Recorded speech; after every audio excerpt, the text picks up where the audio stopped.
Bien-aimés dans le Seigneur, Shalom.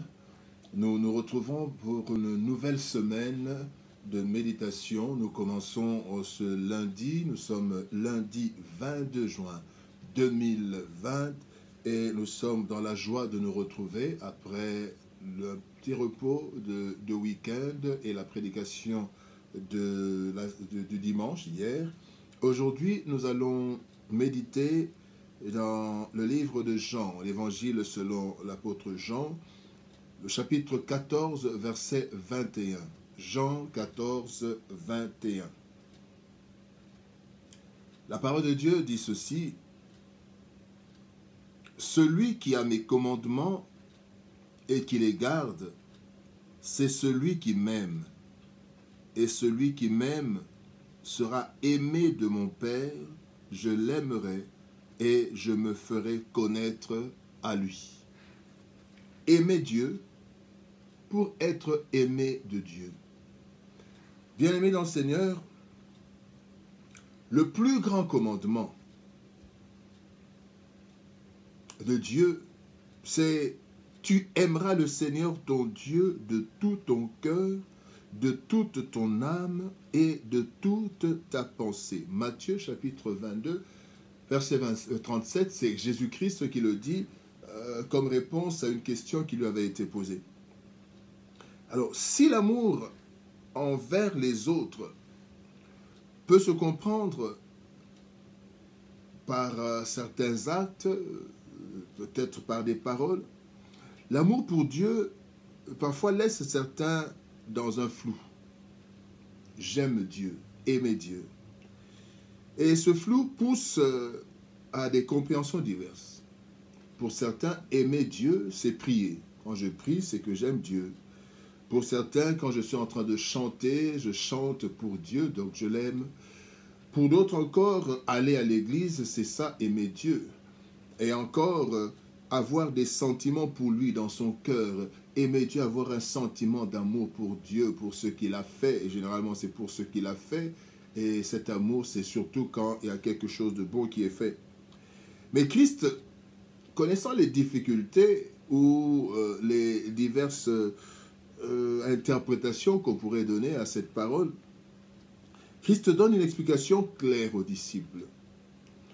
Jean chapitre 14, c'est parmi les dernières paroles. Christ est en train de partir déjà, il est en train d'annoncer la fin de son séjour terrestre. Et il le dit que aimer Dieu, il y a deux volets. C'est d'abord avoir les commandements. Celui qui a mes commandements, avoir les commandements, donc les connaître, les lire, les avoir en sa possession, prendre connaissance des paroles de Dieu. Et la deuxième chose, c'est de garder ces commandements, donc les mettre en pratique. Dans d'autres versions, il est dit, on parle d'obéir. Celui qui a mes paroles, qui garde mes paroles et qui obéit à ces paroles. Bien-aimés, nous pourrons alors nous demander, Dieu attend notre amour pour nous aimer. Pourtant, nous disons que Dieu nous a aimés le premier. Effectivement, Dieu nous a aimés le premier. En fait, dans Jean, chapitre 16, Jean 3, verset 16, il est dit, Dieu a tellement aimé le monde qu'il a donné son Fils unique. Donc, il nous a aimés dans un temps où nous ne l'avons même pas aimé. Mais ici, apparemment, c'est pour que Dieu nous aime, nous devons l'aimer. Tu vois, c'est ce que Christ dit. Et c'est ça la vérité. L'amour de Dieu envers l'homme est universel et impersonnel. Dieu aime l'humanité, aime tout le monde. Il aime la créature. En tant que créature, Dieu aime sa créature. Dieu avait trouvé que c'était très bon. Il a aimé sa créature et il a aimé encore l'homme plus parce que l'homme a été créé à son image, à sa ressemblance.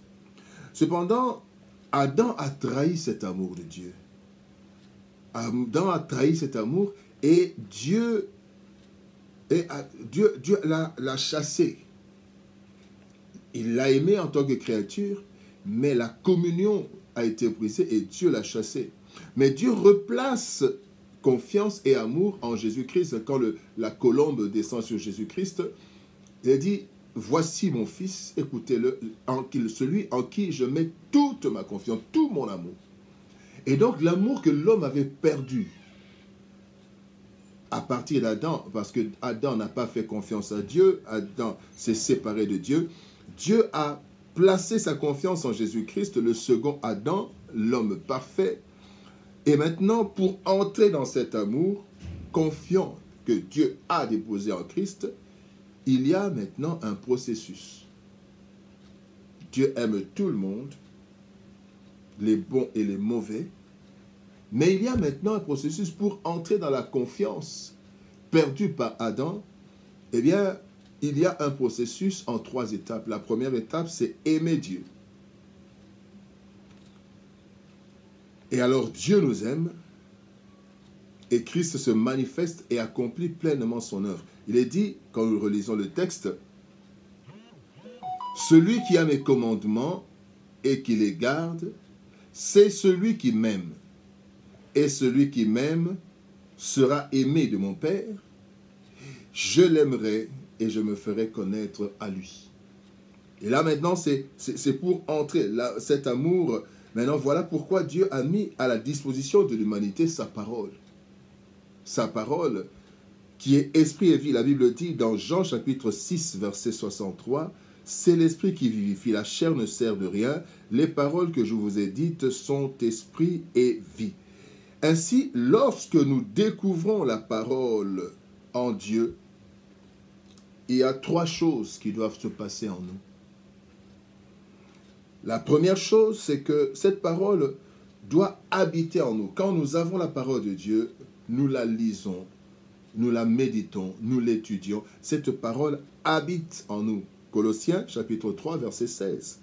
Que la parole de Christ habite parmi vous abondamment. Instruisez-vous et exhortez-vous les uns et les autres en toute sagesse, par des psaumes, par des hymnes, par des cantiques spirituels, chantant à Dieu dans vos cœurs sous l'inspiration de la grâce. Dans la première étape, c'est l'étape disons, de s'approprier de cette parole, que la parole de Dieu habite en nous. Et ici, la Bible montre comment instruisez-vous, exhortez-vous, il y a des cantiques, des hymnes, donc plusieurs façons pour que la parole, nous puissions la connaître. C'est la première partie. Il est dit, celui qui a mes commandements. Comment avoir ces commandements? Ces commandements doivent habiter en nous. Ces commandements doivent faire partie de notre vie. Et cette parole est esprit et vie. Cette parole a une puissance. La Bible dit, je n'ai point honte de l'évangile, elle est une puissance de Dieu pour le salut. Et donc cette parole, bien-aimée, ce n'est pas simplement des écritures simples, non. Cette parole est esprit et vie, et cette parole, c'est Jésus. La Bible dit dans Jean chapitre 1er, la Bible dit, au commencement était la parole était avec Dieu, la parole était Dieu. La parole de Dieu, c'est Dieu. Et quand nous la lisons, il y a des effets. C'est comme ça que nous passons à la deuxième étape. Nous qui étions loin de Dieu, nous aimons Dieu, la parole habite en nous. Et deuxième chose, cette parole vient nous purifier pour nous rendre possible l'accès à Dieu. Deuxième chose, cette parole, quand elle habite en nous, cette parole nous purifie. Jésus-Christ dit à ses disciples dans Jean chapitre 15, verset 3, « Déjà vous êtes purs à cause de la parole que je vous ai annoncée. » Cette parole qu'il nous a annoncée, quand nous lisons cette parole habite en nous et la puissance de cette parole commence par nous purifier. Et quand nous sommes purifiés, maintenant, la troisième étape, ce que la parole fait en nous, cette parole commence à nous transformer.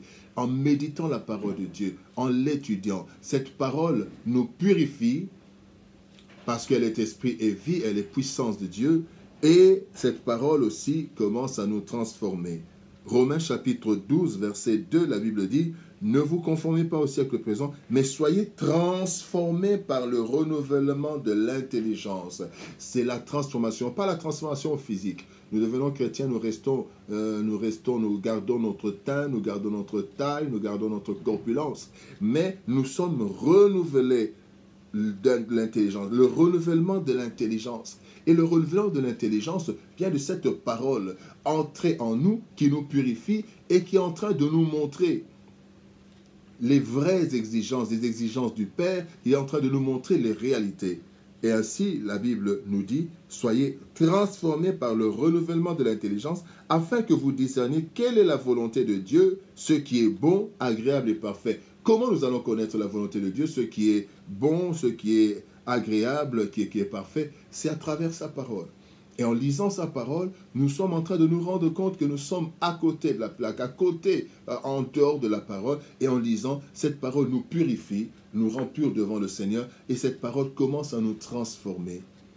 Et c'est ainsi, bien-aimés, que nous devenons accessibles à Dieu qui avait chassé Adam de sa face, mais qui nous accepte par les rideaux déchirés de l'œuvre de la croix, mais aussi par la transformation subie à cause de la parole de Dieu. Nous sommes transformés et nous nous rapprochons de Dieu par rapport à Adam qui avait été chassé en Christ. Et alors, Christ se révèle en nous dans plusieurs dimensions afin de concrétiser cette œuvre. Et cette parole, bien-aimés, nous devons la méditer, l'étudier. Elle est une puissance de Dieu. Elle est Dieu. Elle est puissance de Dieu, elle est esprit et vie. La parole produit des effets, nous purifie, mais nous transforme réellement. Voilà pourquoi dans le premier texte que nous avons lu dans Colossiens, il est dit, cette parole doit être transmise en nous, doit rester en nous à travers des cantiques, à travers des hymnes, à travers des exhortations, plusieurs fois, plusieurs manières, afin que cette parole reste en nous. Bien-aimés, arrêtons de dire que nous aimons Dieu sans lui obéir. Arrêtons, c'est que nous n'aimons pas. Christ le dit très bien. Il dit que celui qui l'aime, c'est celui qui garde sa parole. Il continue au verset 23. Il dit, toujours au chapitre 14, il dit au verset 23, « Si quelqu'un m'aime, il gardera ma parole, et mon Père l'aimera. Nous viendrons à lui, et nous ferons notre demeure chez lui. Celui qui ne m'aime pas ne garde point mes paroles. Et la parole que vous entendez n'est pas de moi, mais du Père qui m'a envoyé. » Bien-aimés, arrêtons de dire que Dieu ne regarde que le cœur. Un cœur réellement touché par Dieu, par la parole, et transformé par Dieu, produit des effets dans l'âme et dans le corps. On ne peut pas dire que j'aime Dieu dans mon cœur, mais mon âme et mon corps ne réagissent pas.